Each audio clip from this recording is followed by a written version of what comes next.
Hello friends, कैसे हैं आप सभी को दिल से मेरा प्यार भरा नमस्कार। दोस्तों, आप सभी का मेरे इस नए यूट्यूब चैनल कामना की दुनिया में स्वागत है। आज मैं आप सभी के लिए बहुत ही इंटरेस्टिंग स्टोरी लेके आई हूँ। यह स्टोरी है एक कुम्हार की कहानी। चलिए हम बिना समय को बर्बाद किए अपनी कहानी को शुरू करते हैं। कई सालों पहले की बात है। एक गाँव में युधिष्ठिर नाम का एक कुम्हार रहा करता था। दिन में वह मिट्टी के बर्तन बनाता था और जो भी पैसे मिलते थे उनसे शराब खरीद कर पी लेता था। एक रात वह शराब के नशे में अपने घर लौट रहा था। वह इतना नशे में था कि ठीक से चल भी नहीं पा रहा था। अचानक उसका पैर लड़खड़ाया और वह जमीन पर गिर पड़ा।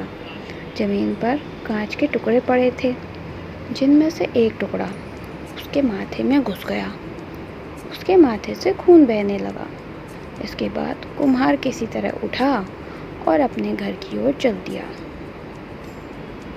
अगले दिन जब उसे होश आया तो वह वैद्य के पास गया और पट्टी करवाकर दवाई ली। वैद्य ने कहा, घाव गहरा होने के कारण इसे भरने में समय लगेगा। पूरा भर जाने के बाद भी इस घाव का निशान नहीं जाएगा। इसके बाद कई दिन बीत गए। अचानक उसके गांव में सूखा पड़ गया। सभी लोग गांव छोड़कर जाने लगे। कुम्हार ने भी गांव छोड़कर जाने का फैसला किया और दूसरे देश की तरफ निकल गया। नए देश में जाकर वह राजा के दरबार में नौकरी मांगने गया। वहाँ राजा ने उसके माथे पर चोट का निशान देखा और सोचा कि यह जरूर कोई पराक्रमी योद्धा होगा और दुश्मन से लड़ते समय इसके माथे पर चोट लगी होगी। यह सोचकर राजा ने उसे अपने दरबार में एक खास जगह दे दी और उस पर विशेष ध्यान देने लगे। यह देखकर राजा के दरबार में मौजूद राजकुमार, सेनापति और अन्य मंत्री उससे जलने लगे। ऐसा कई दिनों तक चलता रहा। एक दिन शत्रुओं ने राजा के महल पर हमला कर दिया तो राजा ने अपनी पूरी सेना को युद्ध के लिए तैयार किया। उसने युधिष्ठिर से भी युद्ध में जाने के लिए कहा। युधिष्ठिर जब युद्ध भूमि की तरफ जा रहा था तो राजा ने उससे पूछा कि उसके माथे पर यह चोट किस युद्ध में लगी है। इस पर कुम्हार ने सोचा कि अब वह राजा का भरोसा जीत चुका है और अब अगर वह राजा को सच बता देगा तो कोई समस्या नहीं होगी। यह सोचकर उसने राजा से कहा कि हे राजन, मैं कोई योद्धा नहीं हूँ, मैं तो एक साधारण सा कुम्हार हूँ। यह चोट मुझे किसी युद्ध में नहीं लगी बल्कि शराब पीकर गिरने के कारण लगी है।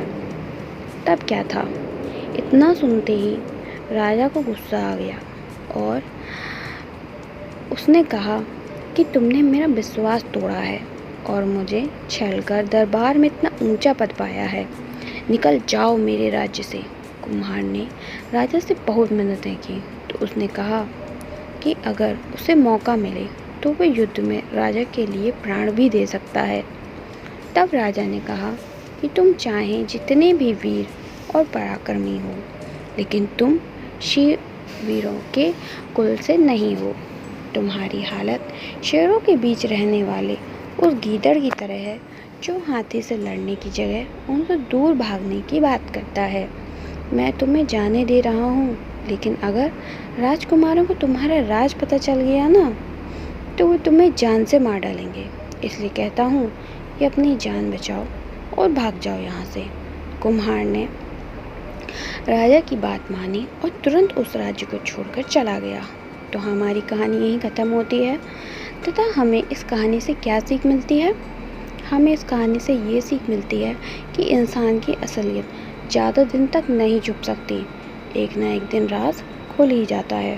तो दोस्तों, आपको मेरी कहानी कैसी लगी प्लीज़ कमेंट बॉक्स में ज़रूर बताइएगा और पसंद आई हो तो कृपया इसे लाइक कर दें तथा मेरे चैनल को सब्सक्राइब कर दें, जिससे कि मैं जो भी नई नई कहानियाँ बनाऊँ वो आप तक पहुँच सकें तथा मेरी और भी जो कहानियाँ पड़ी हुई हैं उनको भी देखें और आनंद उठाएं। ओके, धन्यवाद।